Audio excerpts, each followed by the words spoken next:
बिस्मिल्लाहिर्रहमानिर्रहीम। अस्सलाम वालेकुम नाज़रीन, आप यूट्यूब चैनल देख रहे हैं। मैं इमरान खान हूँ। ये एक रिपोर्ट है और बड़ी अहम रिपोर्ट है। ये रिपोर्ट कांग्रेशनल रिसर्च सर्विस एक है, उन्होंने ये रिपोर्ट जारी की है। मुख्तलिफ अखबारात ने भी इसको छापा है दुनिया भर के, और ये रिपोर्ट एक्चुअली दी गई है अमेरिकन कांग्रेस को कि आप समझिए अफ़गानिस्तान के इशू को। इसमें किसी और मुल्क का नाम नहीं लिया गया, लेकिन पाकिस्तान का नाम लिया गया है। बाकायदा पाकिस्तान के ऊपर एक पूरा बाब इसके अंदर शामिल किया गया है।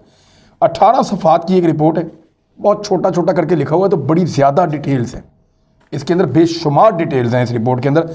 मैं इसको पढ़ रहा था तो ये 18 सफ़ात पढ़ते हुए बहुत टाइम लग गया।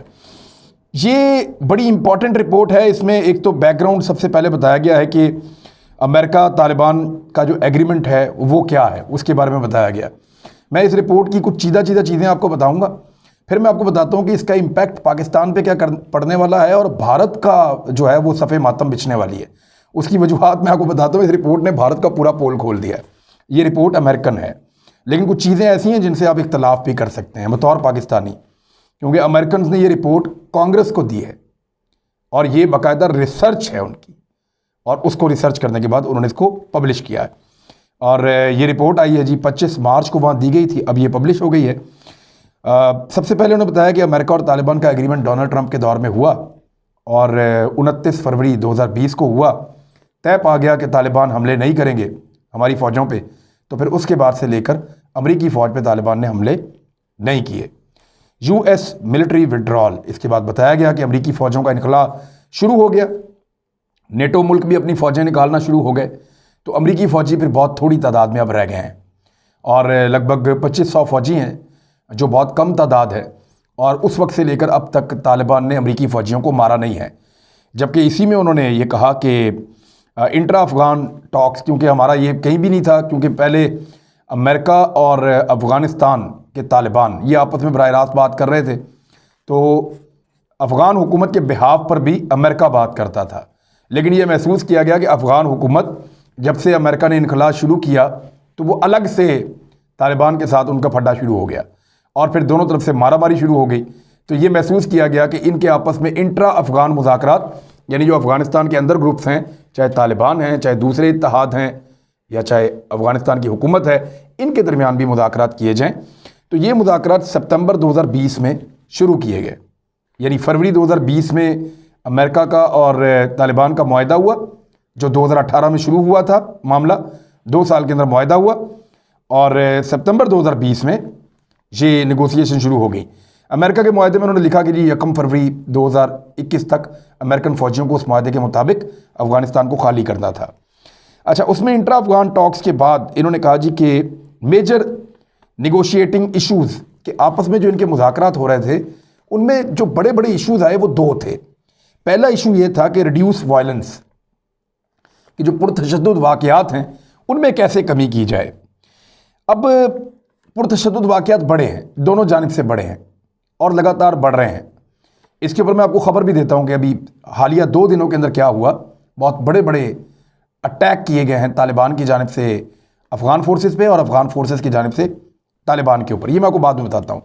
लेकिन इसी रिपोर्ट के अंदर ये लिखा है कि वायलेंस बढ़ गया, लेकिन ख़वातीन जजों के ऊपर जो अटैक हुए रिसेंटली, उनके ऊपर तालिबान ने इसकी ज़िम्मेदारी कबूल नहीं की। उन्होंने कहा ये हमने नहीं किया, जबकि अमेरिका ने फिर भी उनको वार्न किया। फिर इसमें यह भी लिखा है कि अमेरिकी फ़ौजियों ने अफ़गान फोर्सेस की मदद के लिए फ़िज़ाई हमले किए हैं तालिबान के ऊपर, और लगातार किए हैं। लेकिन तालिबान ने अमेरिकी फ़ौजियों को नहीं मारा, वो अपने मुआहदे की पासदारी कर रहे हैं और यही कह रहे हैं कि 1 मई तक आप निकल जाएं, वरना उसके बाद हम आपके ऊपर अटैक करेंगे। तो वायलेंस को या तशद्दुद के वाक़यात को कम करना एक इशू है जो मुज़ाकरात के सामने आके खड़ा हो जाता है इंट्रा अफ़गान मुज़ाकरात में। दूसरा इशू उन्होंने बताया कि अफ़गान गवर्नेंस, कि यहाँ पे हुकूमत किस तरह की होगी। तालिबान मौजूदा हुकूमत का निज़ाम मानते नहीं हैं, और जो अफ़गान हुकूमत है वो और तरह से चल रही है। यहाँ किस तरह का निज़ाम होगा और वो निज़ाम बनेगा कैसे, तश्कील कैसे पाएगा, उसके ऊपर बड़ी सख्त लेदे है कि अगली हुकूमत कैसे आएगी, यहाँ रूल कौन करेगा, किन कवानीन के तहत रूल करेगा, किस तरीके से वो कवानीन डिज़ाइन होंगे, बैनुल-अक़वामी स्टेक होल्डर्स के लिए कैसे काबिल कबूल होंगे।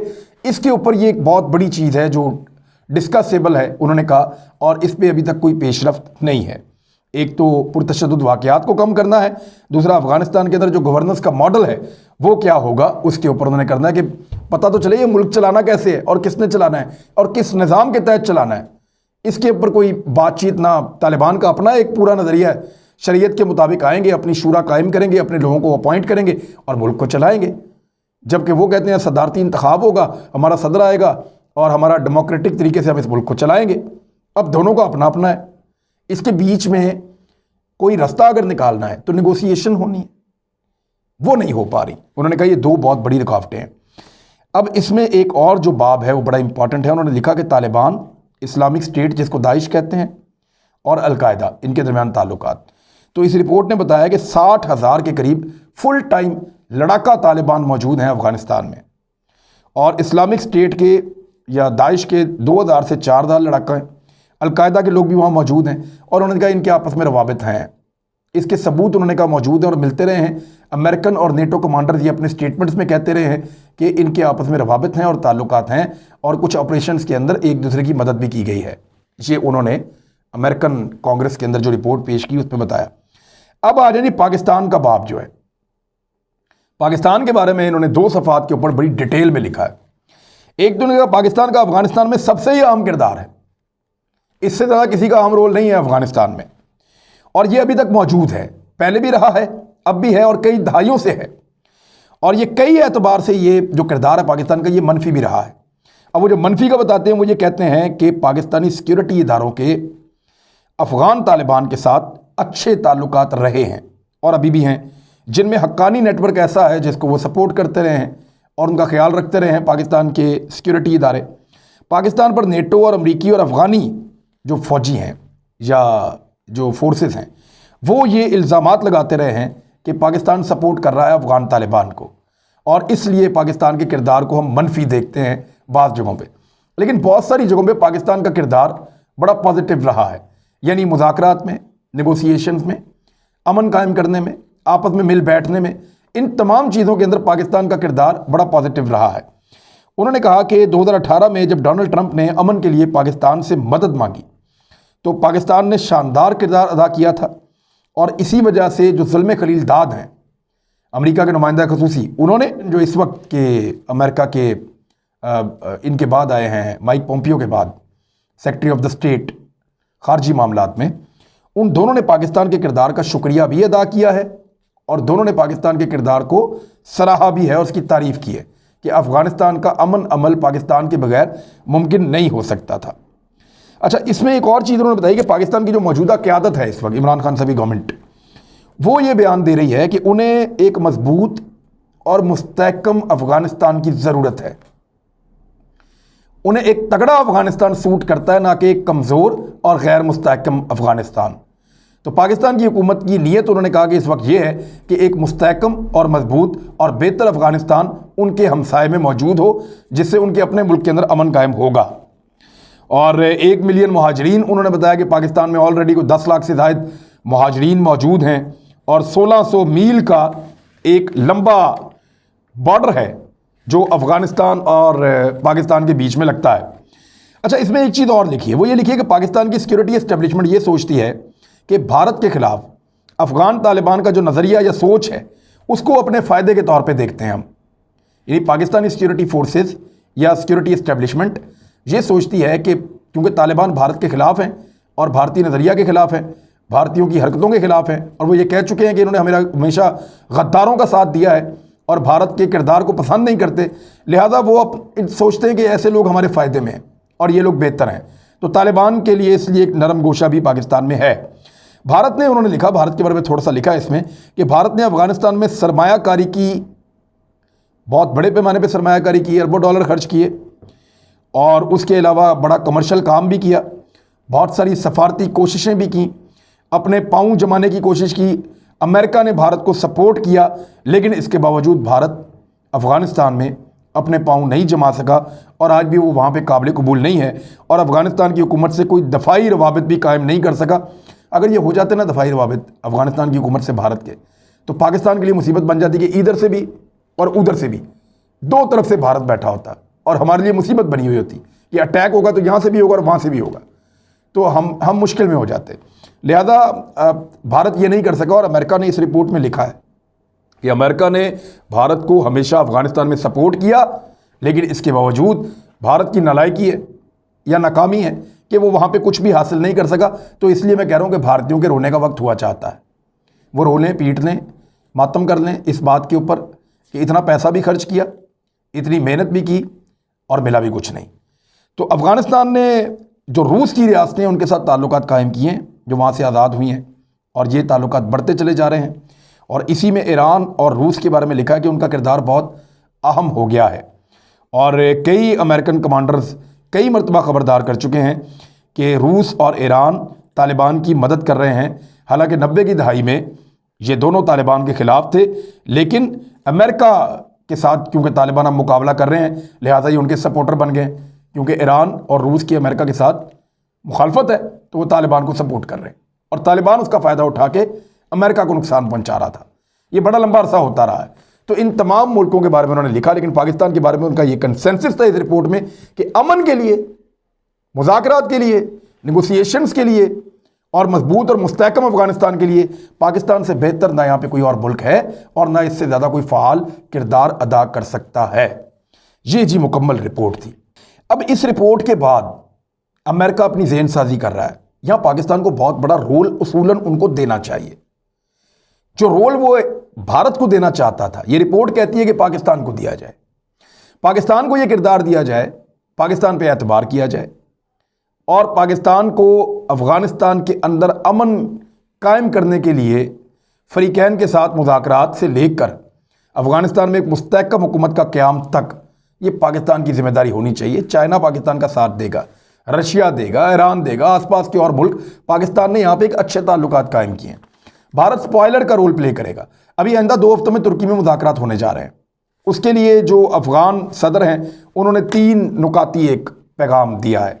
ये रॉयटर्स पे छप गया है और ये पैगाम मुख्तलिफ़ खबरों के मुताबिक, यानी ये रॉयटर्स के ऊपर भी है, अल जज़ीरा पे भी है, बहुत सारी और जगहों पे है कि अशरफ गनी ने एक प्लान दिया है और वो जो प्लान दिया है उस प्लान के मुताबिक ये US न्यूज़ में भी छपा है, तमाम अखबारात में है कि उन्होंने एक प्रपोज़ल दे दिया है, पीस रोड मैप इन 3 फेजेस। ये उन्होंने एक डॉक्यूमेंट जारी किया है। ये एक और डॉक्यूमेंट है, ये अफ़गानिस्तान से है। इसकी जो 3 फेजेस हैं, आसान आपको मैं बता देता हूँ कि अशरफ गनी अब क्या कह रहे हैं। वो ये कह रहे हैं कि जब हम तुर्की में जाएंगे और मुज़ाकरात करेंगे जो रमज़ान मुबारक के शुरू में होंगे, तो पहले 2 हफ्तों के अंदर ही हो जाएंगे, तो उसमें उनको लगता है कि सबसे पहले नुक्ता होना चाहिए सियासी तस्फिया।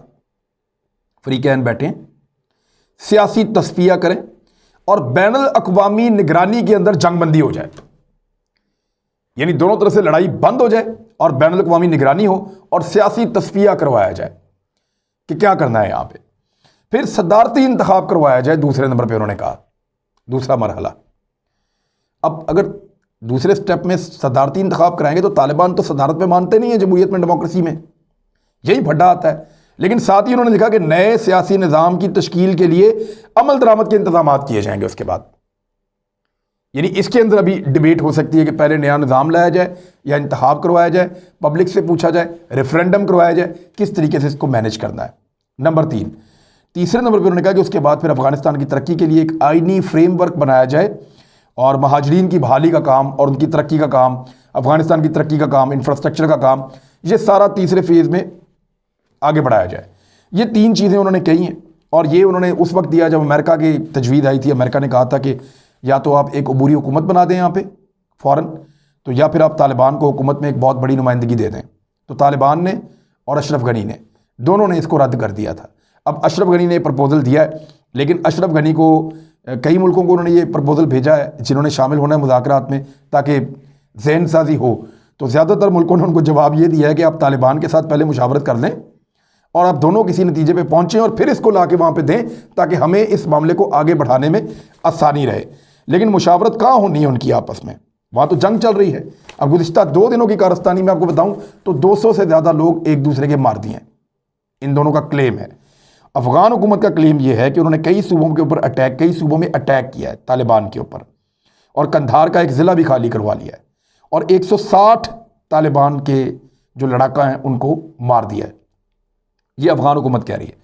दूसरी जानिब तालिबान ने एक हमले की जिम्मेदारी कबूल की है और काबुल के 30 किलोमीटर नज़दीक एक कार में बम धमाका हुआ और उसमें वो कहते हैं जी 45 अफ़गानी फ़ौजी हमले भी मार दिए हैं। तो एक तरफ तो मुज़ाकरात का माहौल बनाया जा रहा है, दूसरी तरफ यहाँ पे एक अनअनाउंस्ड गैर एलानिया जंग शुरू हो चुकी है। उस वक्त जब यहाँ से फोर्सेस को निकलना है तो स्पॉयलर्स अपना रोल प्ले कर रहे हैं। दुनिया भर के वो लोग जो चीन को, पाकिस्तान को, इस खित्ते को आगे बढ़ते हुए नहीं देखना चाहते, जो एशियाई सदी के आगाज़ के रास्ते में रुकावट डालना चाहते हैं, वो कुछ भी करके अफ़गानिस्तान के हालात को ख़राब करेंगे और नेटो को यहाँ पे लंबे अरसे तक रोकने की कोशिश करेंगे। ये एक महीना जो अब शुरू हो गया है ये बहुत अहम है। आज जब मैं आपसे बात कर रहा हूँ तो 6 तारीख है, तो 6 तारीख है आज, 30 तारीख का ये महीना है, 1 मई तक अमेरिका को निकलना है।